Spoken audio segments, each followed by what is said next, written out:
మేము press club book చేస్తాం. ఆ ప్రెస్ క్లబ్కు మీరు రండి 11 గంటలకు జూలై 8 తారీఖు నాడని చెప్పినాం.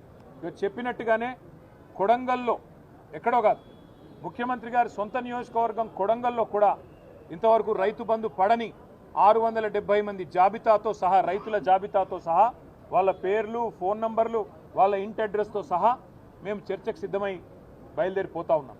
అట్లాగే రాష్ట్ర వ్యాప్తంగా మరి జరగని రుణమాఫీ, పడని రైతు బంధు, అదేవిధంగా రాని బోనస్సు, రైతు శ్రేయస్సుకు సంబంధించి ప్రతి అంశం మీద విస్తారంగా చర్చించడానికి మా పార్టీ నాయకత్వం మొత్తం కూడా సిద్ధమై మొత్తం సమాచారంతో సహా, ప్రభుత్వ అధికారిక సమాచారంతో సహా మేము ఇవాళ ప్రెస్ క్లబ్కు బయలుదేరిపోతా ఉన్నాం.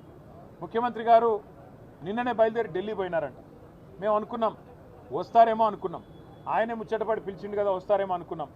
రావడం లేదని నేను అనుకుంటా ఉన్నాను, ఎందుకంటే ఢిల్లీలో ఉన్నానని చెప్తున్నారు. మరి వ్యవసాయ మంత్రి గారు వస్తారా, లేదా ఇంకెవరన్నా బాధ్యత గల మంత్రి గారు వస్తారా, లేక ఉప ముఖ్యమంత్రి గారు వస్తారా మాకు తెలియదు. ఎందుకంటే ముఖ్యమంత్రి గారు స్వయంగా విసిరిన సవాల్ కాబట్టి తప్పకుండా వారి ప్రభుత్వం నుంచి ఎవరన్నా ఒక బాధ్యత గల వ్యక్తి వస్తారని నేను అనుకుంటా ఉన్నా. మేము పోతాము, అక్కడ ఎదురు చూస్తాం. ఎవరన్నా బాధ్యత గల మంత్రో ఉప ముఖ్యమంత్రో వస్తే వారితో కూడా మాకేం భేషజం లేదు. ముఖ్యమంత్రి రావాలి అని మేమేం అంటలేం.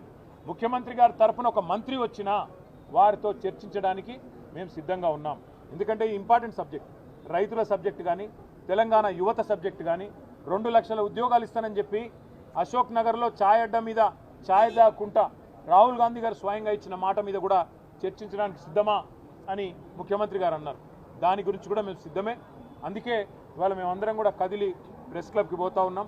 అక్కడ ఎవరో ఒక మంత్రి గారు, బాధ్యత గల మంత్రి గారు వచ్చినా చర్చించడానికి మేము సిద్ధంగానే ఉన్నామని చెప్పి తెలియజేస్తూ, మరి ముఖ్యమంత్రి గారు మాట నిలుపుకొని తప్పకుండా హాజరు కావాలని, ఇవాళ హాజరు కాలేని పక్షంలో మరొక రోజు వారు ఏ స్థలం చెప్పినా, ఏ తేదీ చెప్పినా, ఏ రోజు చెప్పినా, ఏ డేటు ఏ టైం చెప్పినా తప్పకుండా మేము వస్తాము మా పార్టీ తరఫున మళ్ళొకసారి వారి సవాల్ను స్వీకరిస్తూ, వారికి విజ్ఞప్తి చేస్తూ, చర్చలో తప్పకుండా ఎవరైనా మంత్రి గారు వస్తే వారికి కూడా ముఖ్యమంత్రి గారికి చెప్పాలనుకున్న అన్ని విషయాలు, రాష్ట్రంలో రైతులకు జరుగుతున్న మోసాలు, రాష్ట్రంలో రైతులకు చేస్తున్న అన్యాయం మీద వివరించి చెప్పడానికి మేము సిద్ధంగా ఉన్నామని మళ్ళొకసారి తెలియజేస్తాం.